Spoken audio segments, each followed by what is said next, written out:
So hello guys, welcome back to my channel. So what I have here unexpectedly is the middle variant of the CS35. So this is the Changan CS35 Hype. So what are the differences between the Luxe that I reviewed almost half a year ago? I have a full review of that. Link of that will be in the description down below. So the main differences only between both variants is the two-tone body color exterior. So this does not have the blacked out roof, and you don't get a power tailgate anymore with this CS35 Hype. So that's it folks, thank you for watching. Just kidding, since we're here already, so why not do a quick walkthrough since mostly the spec is exactly the same with the Luxe. So why would you go for the CS35 Hype instead of the Luxe brand? Well, besides from out of stock, and the Luxe is the most popular choice among CS35 buyers. So with this Hype, I think it's still kind of worth it. Of course, the exterior wise exactly the same too. And the same engine too. This is probably my favorite Changan because it's the sportiest amongst the Changan range. So this one is still powered by 1.5 liter turbocharged 3-cylinder engine. It's still mated to a wet type 7-speed dual clutch transmission. And as well the interior, I love all the red accents all around. Steering wheel and buttons all around the car is exactly the same too. Quality, fit and finish is exactly the same. Again, since I just came from the this one, the Unity, I have a full walk-around review of this too. I sat on this now. I found out the seats are almost as soft as this, but for me, the best seats of the entire Changan, it has to be still with this Unity. So yet again, check out my walk-around review of this. So what else to talk about? So space there in the back seat doesn't affect anything whatsoever. So it's very spacious still. So that's a quick walkthrough of this CS35 Plus. And since we're here already, let's go for a drive. So I'm gonna drive this CS35 Hype and I'm gonna take it out directly from the showroom. So I've never done that before.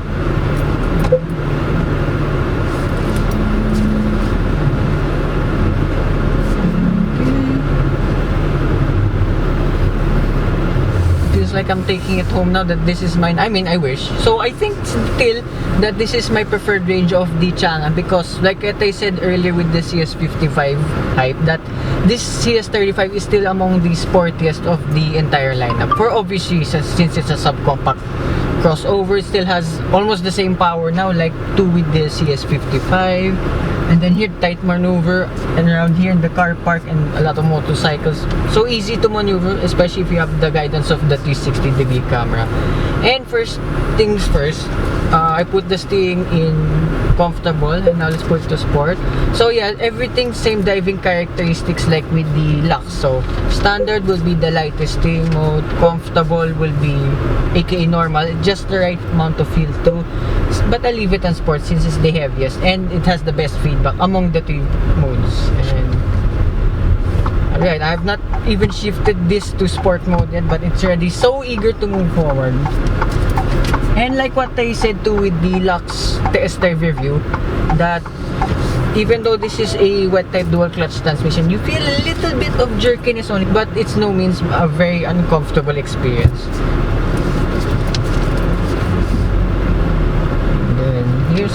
Okay, now let's try sport mode. So remember sport mode, I'm just here around in the car park. So remember in my very fast test drive review that this will automatically upshift even though you are in manual mode. So here from a standstill, it's a bit delay going forward, but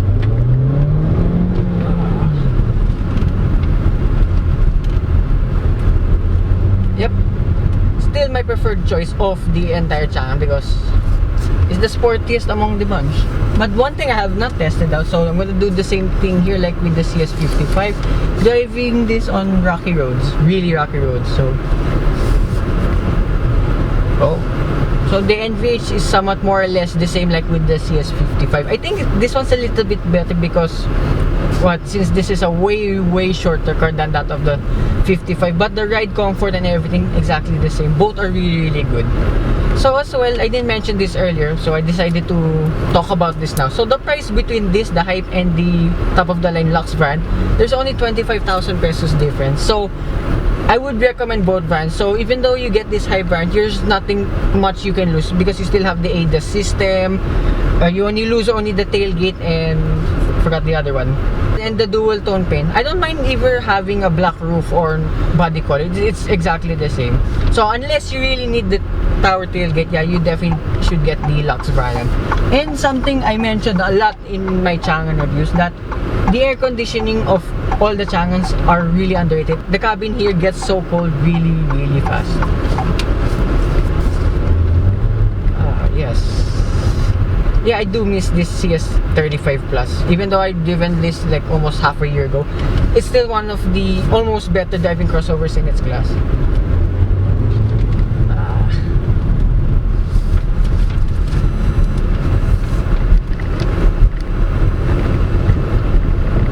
And I won't give a fuel economy for obvious reasons because I'm just driving around here and they didn't gas it up this time.